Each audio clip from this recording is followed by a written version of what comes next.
Hey guys, Tony with Corcoran here, out on my walk in Soho, and I want to chat a little bit about what's been going on in the news, right? We've been bombarded with the word recession, right? Is a recession coming? What does it mean for us? Is it going to be another 2008, right? These are all very valid questions, and this is all stuff that we cannot escape because it's thrown in our face every single day.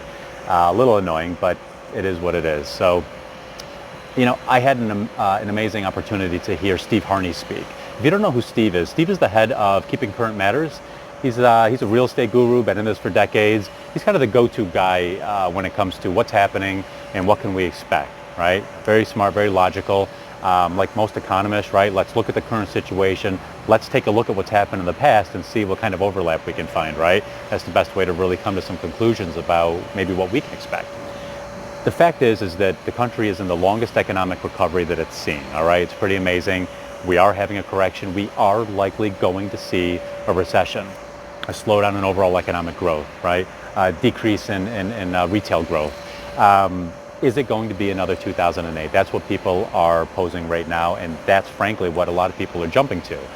Realtor.com did a recent poll to the public asking if they thought a recession was coming, and about 42% said yes, they do think a recession is coming. But interestingly enough, 59% of those people thought that it would be as bad or worse than what we saw in 2008. Now, what they're basing that on, I don't know, but I do strongly feel that it's because of the recent scar. I was in the business in 2008, and it sucked. Housing values declined on average across the country and here in the city about 20%. So I do think that that's why a lot of people are jumping to those conclusions, because that's what we just recently experienced, and everybody was affected by that. Well, let's stop and look at 2008. What were the main triggers there? Housing market decline, mortgage industry implosion, right?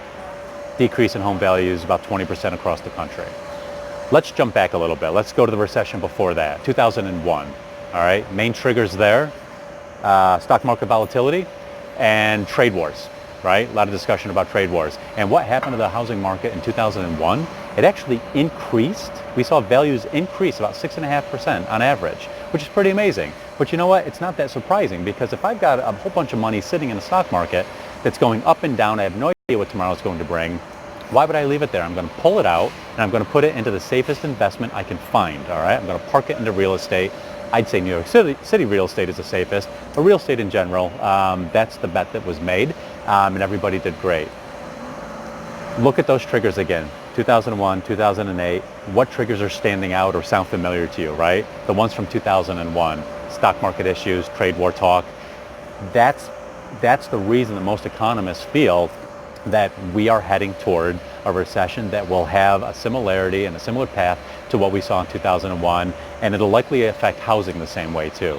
So if that's the case, then we can expect to see a slight bump up in values, because people should be parking their money into real estate versus keeping it in the stock market. So I do think that that's what's going to happen. I don't want you to be one of those people that says, I should have did this, I should have did that. It's a time to be cautious. It's a time to be smart and to just pay attention to what's going on, all right? Most of all, do not let all the clutter get into your head, because the worst news I can give you today is 2020 is an election year. So we are going to be stuck with all of this talk about the economy's been doing great, keep us in. The economy is crumbling, get them out. That's all we're going to hear. So it's up to you as to how much you're going to let in. Anyway, we're always available to chat. Economics, real estate, where I'm going to get my coffee. Just let us know. We're free.